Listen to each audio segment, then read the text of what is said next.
होंगे। अच्छा जी, अगला प्रश्न, minimum deviation in a thin prism if refractive index mu is equal to cot A by two, A represent the angle of the prism. क्या पूछा है? डेल मिनिमम पूछा है, डेल मिनिमम पूछा है। हो सकता है कि इस क्वेश्चन में इस शब्द की वजह से आप थोड़े परेशान हो गए हों, पर थिन प्रिज्म हमारे सिलेबस में नहीं है, एनटीए ने थिन प्रिज्म हटा दिया था, डिस्पर्जन वगैरह की सारी कहानियां हटा दी थी, है ना भाई। तो आप इस शब्द को हटा दीजिए, आप इसको एक नॉर्मल प्रिज्म की तरह सोचिए।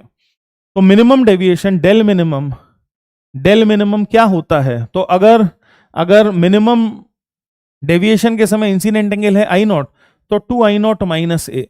वैसे तो आई प्लस ई माइनस ए होता है, आई प्लस ई माइनस ए होता है, पर अपन जानते हैं डेल मिनिमम के समय एंगल ऑफ इंसिडेंस और इमरजेंट सेम बनते हैं, तो 2 आई नॉट माइनस ऑफ ए। तो बेसिकली हमें इस क्वेश्चन में निकालना क्या है? हमें वो एंगल निकालना है जिस पर मिनिमम डेविएशन हो रही है।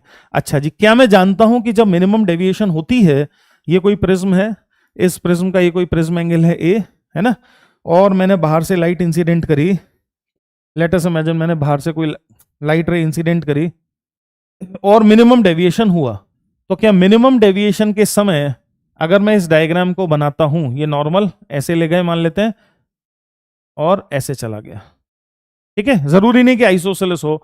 तो मिनिमम डेविएशन के समय एट डेल मिनिमम, क्या हम जानते हैं कि ये वाला एंगल ए बाय टू और ये वाला एंगल भी ए बाय टू बनता है। R1 is equal to R2 is equal to A by two होता है एट डेल मिनिमम।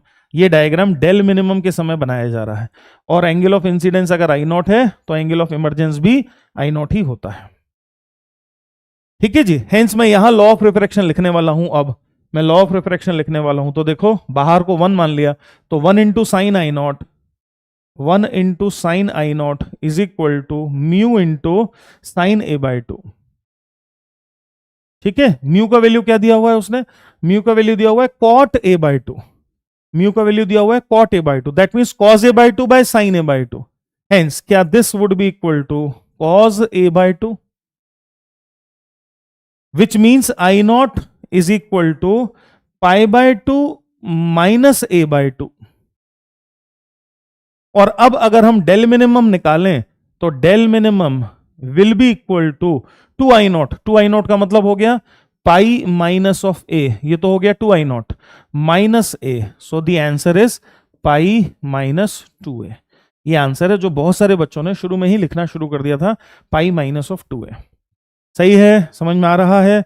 ऐसा है बिल्कुल मुश्किल नहीं है, बहुत आसान है, बिल्कुल बेसिक फंडे जो है प्रिज्म के, बिल्कुल बेसिक फंडामेंटल जो फंडे हैं उन पर बेस्ड है। हाँ बिल्कुल पाई माइनस 2a होगा। गुरुजी वाराणसी ने लिखा, बिल्कुल सही लिखा, बिल्कुल सही लिखा है आपने, यही आंसर आएगा, यही आंसर आएगा।